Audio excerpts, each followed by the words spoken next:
Hola amigos, quiero decirles que estoy súper feliz de abrir este espacio de un nuevo episodio de lo que será el podcast de Valientes, y qué mejor que hacerlo con un gran invitado. Se trata de Edward González. Él es docente egresado de la Universidad del Atlántico y tiene una historia maravillosa por contarnos. Como el día que se apagaron las luces para mí, que viví el momento más oscuro de mi vida.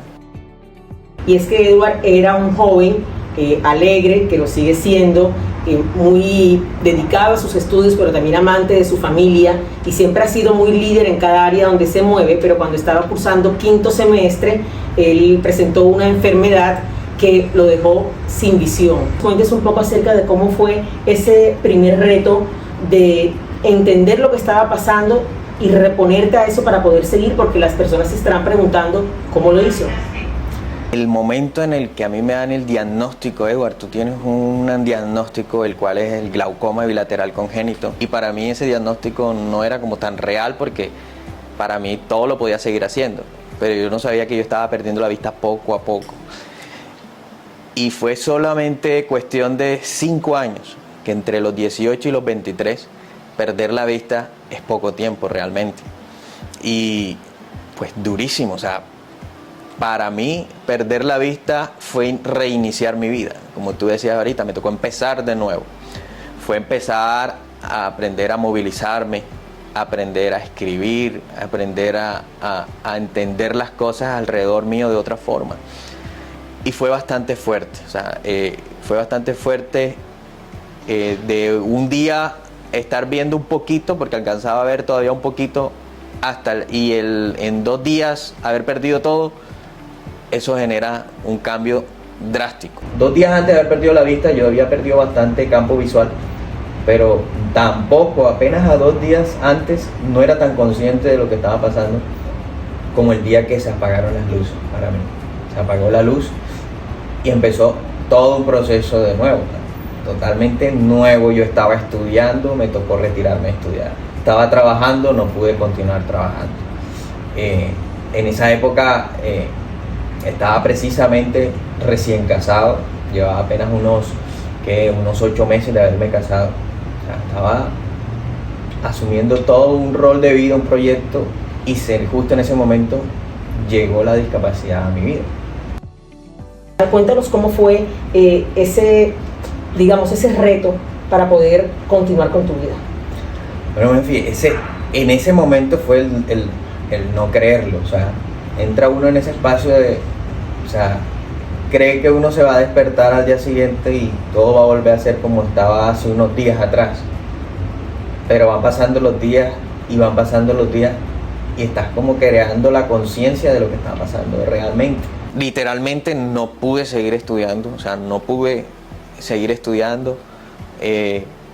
la relación sentimental de en ese momento sufrió un golpe fuerte. Un golpe muy fuerte. El cambio de la relación en familia también, cambió. Fue una mamá que empezó a preocuparse de su hijo, empezó a escuchar llorar en las noches. A mi papá que normalmente pues él era conductor de bus urbano, y él le gustaba salir a hacer el último viaje, como dicen por ahí, y llegaba muy tarde a mi casa. Había decidido no volver a hacer esos últimos viajes y se venía para la casa temprano porque quería como estar cerca. Todo se activó un proceso de cuidarme, que al punto que llegó fue una sobreprotección. Pero sentí de verdad, Menfi, que las personas que estaban alrededor mío estaban sufriendo más que yo. Y yo empecé, aparte de pronto sentirme perdido, en que era todo nuevo para mí, empecé a sufrir fue el sufrimiento de mi familia. Escuchar a mi mamá preocuparse, a mi papá empezar a enfermarse. La persona que estaba conmigo en ese momento sintió que no iba a poder, que sentía que todo lo estaba haciendo mal. Fue un caos total en ese momento, que casi que no me enfrasqué tanto en lo que estaba viviendo yo de la pérdida, sino en lo que estaba sucediendo alrededor, todo lo que se había desencadenado alrededor. Quiero que ahora Edward nos cuente precisamente cómo pasó de ese proceso de aceptación a incursionar en lo que sería su nueva vida. Activa toda como una curiosidad sobre el tema. Entonces mamá empieza a saber qué hacen cuando los hijos pierden la vista. Empiezan a aparecer esas búsquedas en internet. Tengo un hijo ciego, ¿qué hago? Empiezan a aparecer todo el mundo investigando qué hace cuando tiene una persona ciega alrededor. Incluso en mi caso, pues a mí me tocó preguntarme qué hacer ahora. Entonces vino todo el proceso de rehabilitación. Y aquí pasaron dos cosas. Una, tuve la fortuna de que tuve a mi hermana, que justo se estaba formando como licenciada en educación infantil y tenía esa vocación de maestra. Y justo en el momento en que yo pierdo la vista, a ella en la universidad le está dando clase un profesor ciego. Y ella tiene la oportunidad de hablar con él, preguntarle. Empezó a tener un acompañamiento mi hermana, que también era una persona que estaba sufriendo con la situación. Pero tuvo a esa persona allá en la universidad que bebía la situación, que la comprendía y le empezó a orientar. O sea, tuvo un apoyo, digamos, psicosocial y de orientación. Y ella pudo llegar a la casa con información clara de qué hacer y pudo apoyarme a mí en un proceso de rehabilitación. Entonces, ahí inicié todo lo que era usar el bastón, cómo usar el celular, cómo aprender a usar el computador. Son todas las cosas que yo pude aprender para retomar otra vez mi vida.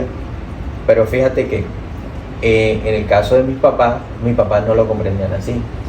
Mientras mis hermanas me apoyaban para que, dale Edward, tú puedes, ves a la iglesia, ves a la tienda tú solo, yo voy acá atrás tuyo, yo te dejo y tal. Estaba mi mamá y mi papá que no, que para dónde vas, que espérate, que estaban muy pendientes, que no me dejaban de pronto desarrollar las cosas. Entonces había esas dos situaciones en casa y es importante que el apoyo en creer que las personas con discapacidad no se les acabó el mundo. No es que no van a poder hacer nada, sino hay que apoyar para que desarrollen la potencialidad que pueden de ahí en adelante. Pero sentí de verdad, Menfi, que las personas que estaban alrededor mío estaban sufriendo más que yo. Porque cuando la pérdida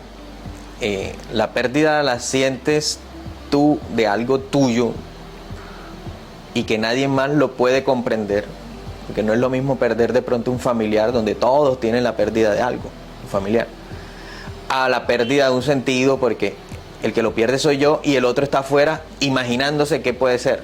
Entonces sufren lo que uno realmente no está sufriendo.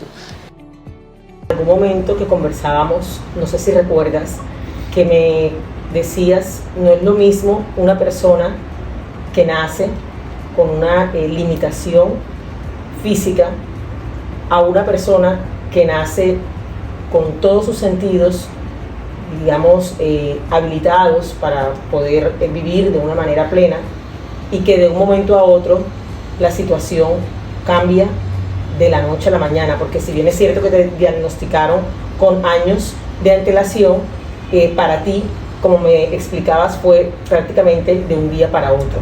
Tú pierdes la vista de un día para otro, es como si te cogieran de donde estás, te trasladaran y te soltaran en otro lugar. O sea, totalmente estás perdido. La persona que nace, pues esa es su realidad desde el principio. Podemos como si hacer un símil con la vida, ¿ya? Porque algunos nacen con las oportunidades y de repente la pierden, ¿sí?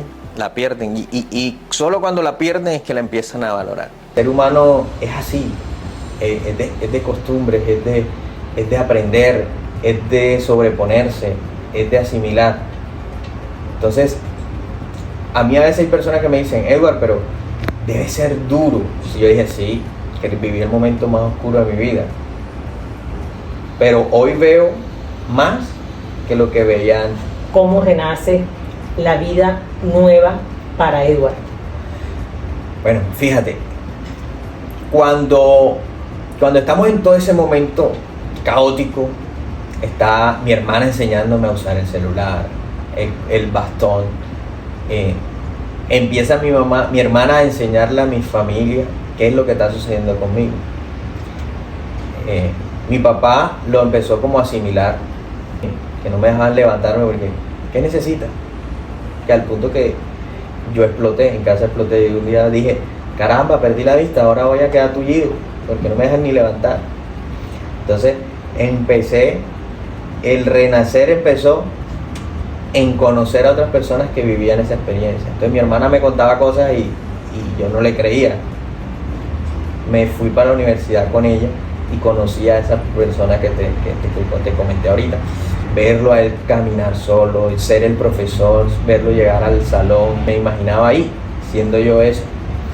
Entonces, de allí nació la idea de, hey, de verdad es que muy pocas personas conocen todo esto que está pasando.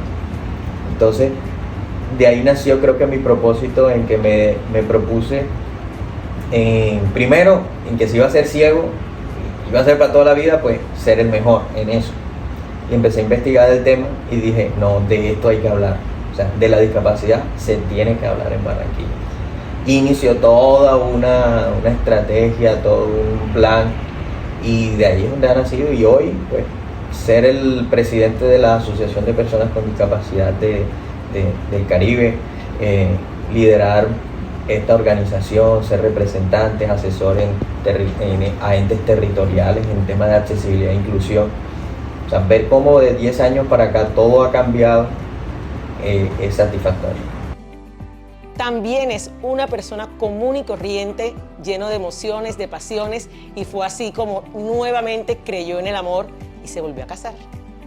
Yo la conocí a ella, de hecho la conocí por teléfono, en plena pandemia. Entonces no nos conocía. Ella me conocía visualmente a mí, sabía que yo era ciego. Yo no sabía que ya ella tenía esa información. Wow. Hablábamos por teléfono y era mi temor, que el día que nos viéramos, ella se llevara apenas la sorpresa de que yo era ciego, porque yo no me atrevía a decirlo. Porque entre más hablábamos, me gustaba toda la forma de ser, de todo. Y lo chévere, sabes que lo más bonito que me gustaba de la relación de conversar con ella era que yo pensaba que como ella no sabía que yo era ciego, por eso nunca me había preguntado de ¿y cuándo perdiste la vista? ¿Y cómo fue eso? Le interesaba, era yo como persona, más no la curiosidad de un día saber qué me había pasado. Y que era una persona que no me conocía de antes, sino ahora que soy ciego. Es decir, que ella ya sabía tu historia, sí, y aún así ella siguió apostándole a lo que comenzaba a surgir en medio de esas conversaciones telefónicas, ¿no? Sí, ya de ahí nació la historia, que hoy pues ya tenemos 1 año y medio de casado, ya desde pandemia que nos conocimos, y muy chévere. Ahí es cuando dicen que se enamoran del alma, ¿no? Realmente del alma. Sí, así es. Yo tuve unas citas ciegas ese día. Ella también, seguro que ella también. Cuando vi la foto, pues yo soy bastante emotiva y yo dije, es hermosa, y de pronto él tiene alguna lucecita que le permite verla. No, fíjate que la gente me dice, tú sí ves, tú sí ves, porque esa mujer es muy linda. O sea, yo creo que si viera no me la hubiera encontrado. Hace, digamos, 2 años para acá, dejé de percibir la última luz que yo tenía, que era para percibir cuando había, por ejemplo, cuando estaba una luz prendida y la apagaban. Esa sensación la perdí por último hace 2 años, ya no veo absolutamente nada. Edward, ¿por qué vale la pena seguir intentándolo?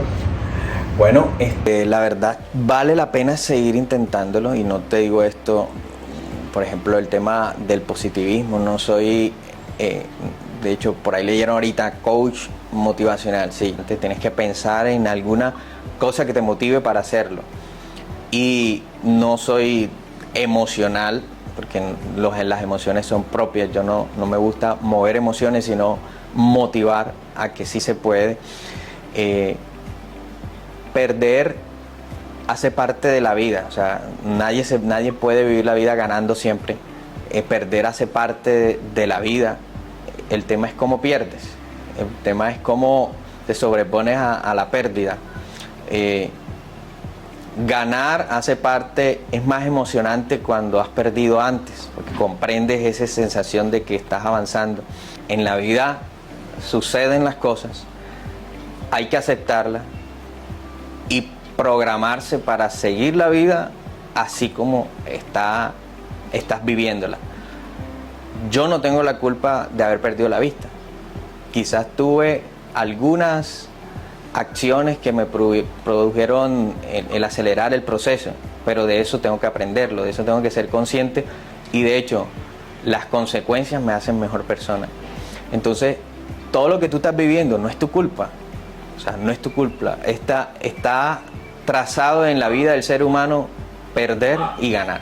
Perder y ganar, y yo contigo quiero ganar un chiste, porque si ya estás en ese camino, por favor, yo creo que todos queremos escucharte. Pero no, es que como no es chiste, yo hago stand-up. Bueno, pero sí, fíjate pero por ahí cerca más o menos tienes que tener tu sentido del humor bien clarito. Claro, no, es que de hecho el stand-up comedy va a la rutina de comedia, va dirigida a cosas que me pasan a mí. O sea, no son cosas que yo me invento ni escrito, son cosas que cuento. Por ejemplo, que la gente asume que necesita siempre ayuda, y yo estaba parado en una esquina esperando el carro, por ejemplo, y de repente alguien viene y me coge del brazo: corre, que el semáforo está en rojo, y me cruza la calle. ¿Te molesta? O sea, no me molesta, pero son esas vivencias que crean la oportunidad de enseñarle a alguien. Tienes que preguntarme antes de ayudarme, porque después que pasan al otro lado de la calle, le preguntan: mijito, cuéntame, ¿para dónde vas? Yo, para allá otra vez, porque yo no iba a cruzar la calle. Entonces la gente, así, o sea, y algo malo no era, no, sí, y no querían hacer algo malo, querían ayudar, pero el no saberlo hacer es eso. Entonces, así como te cuento esto y da risa, eso es lo que sé, eso es educomedia, hacer comedia de todo lo que me pasa. Pero hoy sí te ibas a sentar en esta silla, ¿no? Porque yo te dije, si te sientas un poquito hacia allá, puedes caerte. Sí. Yo imagino que tú pensaste: no me voy a caer. No me voy a caer. Es que todo el mundo tiene la curiosidad y me toca echar cuentos todas las veces. Pero estás dispuesto siempre a enseñar. Y hay todo espacio donde yo pueda hablar de esto, lo hablo. Y la gente viene preguntando: ¿y qué fue? ¿Y eso fue un qué? ¿Te pegaron? ¿Eso fue que un tiro o un accidente? ¿Eso qué fue? Porque, o sea, la gente pregunta. Pero yo sí quisiera, porque creo que sabes que este espacio de Valientes, digamos que ha estado pensado, soñado y organizado para todo tipo de personas que en algún momento han sufrido un duelo, una pérdida. Y aunque yo soy poco aliada de este tipo de pensamientos del positivismo, sí soy una persona que siempre tiene la esperanza y la fe de que las cosas pueden ser mejores. Mandarle mensajes a esas personas que tienen en mente que la vida se le acabó el sentido.